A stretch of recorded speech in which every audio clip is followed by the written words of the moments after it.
Hello বন্ধুরা, সুমার চ্যানেলের তোমাদের সবাইকে স্বাগত। তো দেখো, চলে এসেছি রান্নাঘরে। আজকে নিয়েছি রুই মাছ। তো মাছগুলো কেটে দিয়ে পরিষ্কার করে নিয়েছি। আর এই দেখো, ওলকপি আর আলু কেটে রেখেছি। আজকে ওলকপি দিয়ে, আলু দিয়ে আর মাছ দিয়ে ঝোল হবে। তো কিভাবে রান্না করি দেখো।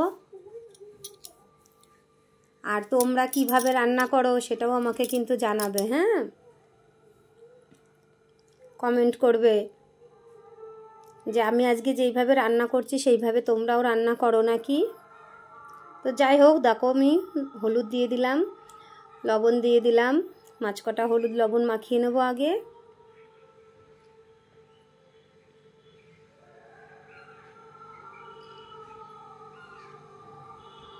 আর এদিকে তো দেখো, গ্যাসে আমি কড়াই বসিয়ে দিয়েছি, কড়াইটাও গরম হচ্ছে ওদিকে।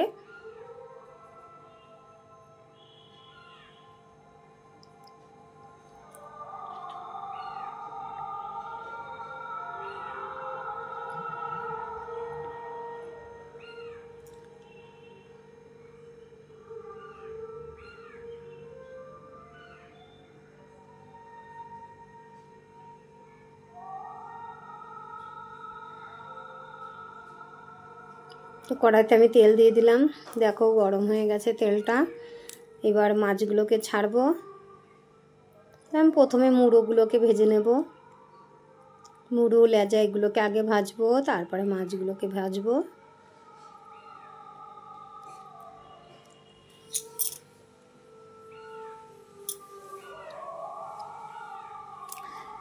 জানো তো বন্ধুরা, আমাদের এখানে বাজারে কীর্তন হয়, অনেক বছর ধরে হয়, খুব বড় কীর্তন এটা।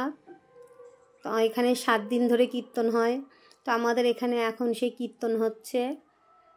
তো তোমরা হয়তো কীর্তনের আওয়াজ শুনতে পাবে। তো একটু অসুবিধা হলে ম্যানেজ করে নিও, যেহেতু 7 দিন ধরে এখানে কীর্তন। আমি কি করব, এর মধ্যেই আমাকে ভয়েস দিতে হবে।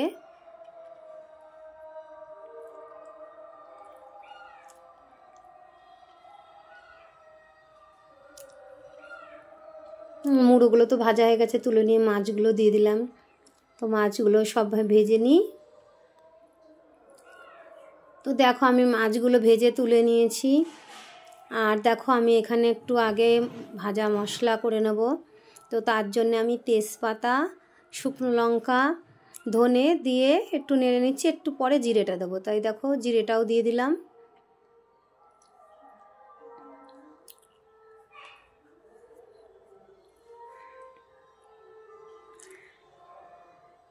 জিরেটা দিয়েও আমি আবার মশলাটা ভালো করে ভেজে নিলাম, নিয়ে আমি নামিয়ে নেব।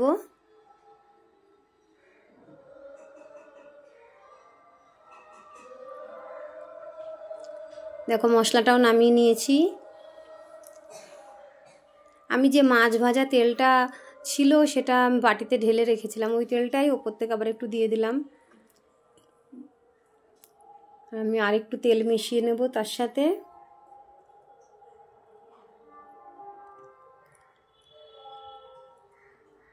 দেখো, তেল গরম হয়ে গেছে। আমি জিরে আর তেজপাতা ফোড়ন দিয়ে দিচ্ছি।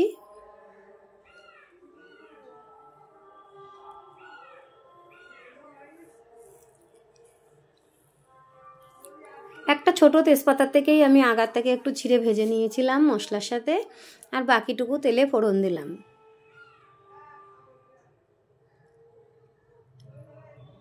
ফুলকপি আর আলুগুলো ছেড়ে দিচ্ছি।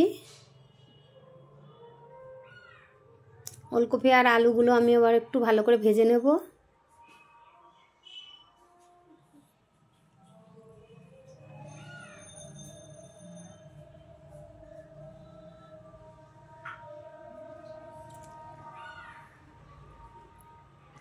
একটু হলুদ দিয়ে দিলাম, হলুদ দিয়ে আর একটু ভাজবো, তারপরে মশলাটা দেব।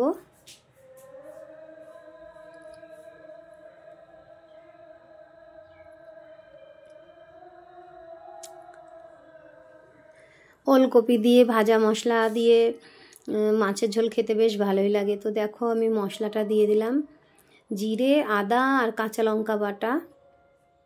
আজকে কাঁচা লঙ্কা দিয়েই রান্না করব। মশলার বাটি ধোয়া জল দিয়ে দিলাম আমি একটু।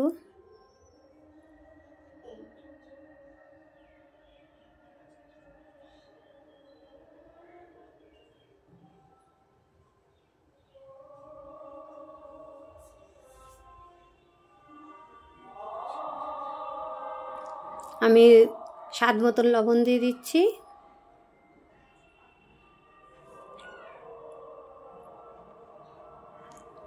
পরিমাণ মতন হলুদ দিয়ে দিচ্ছি।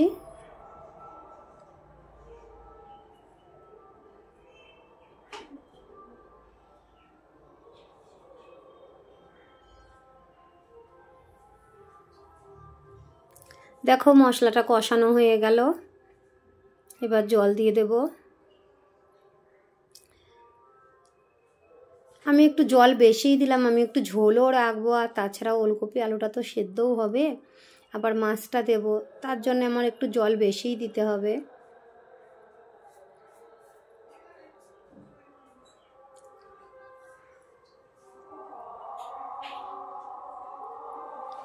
দেখো তরকারিটা ফুটে গেছে, আমি একটু নেড়ে দিচ্ছি, নেড়ে দিয়ে একটু ঢাকা দিয়ে দেবো, তাহলে ওলকপিটা ভালো সেদ্ধ হবে। দেখো আমি ঢাকনাটা আলগা করে দিচ্ছি, ওলকপিটা সেদ্ধ হয়ে গেছে। এবার মাছগুলো দিয়ে দিচ্ছি।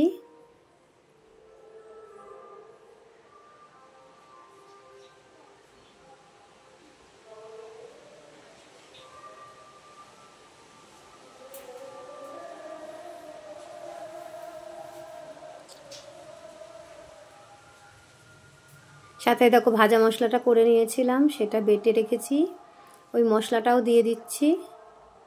আর মাছের সাথে এই মশলাটাও একটু জাল হোক।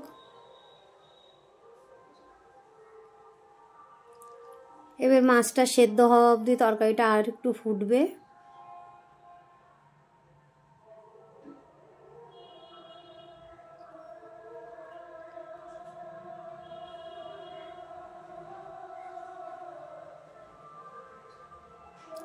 তো আমি তরকারিটা আবারও একটু ঢেকে দেব, আর একটু ফুটুক। তো দেখো তরকারিটা হয়ে গেছে, এবার আমি নামিয়ে নেব। তো বন্ধুরা, আমার ভিডিওটা যদি তোমাদের ভালো লাগে তাহলে একটা লাইক কমেন্ট শেয়ার করো। এই দেখো এরকম হয়েছে দেখতে। তো আজকের মতন এই অবধি, টাটা বন্ধুরা।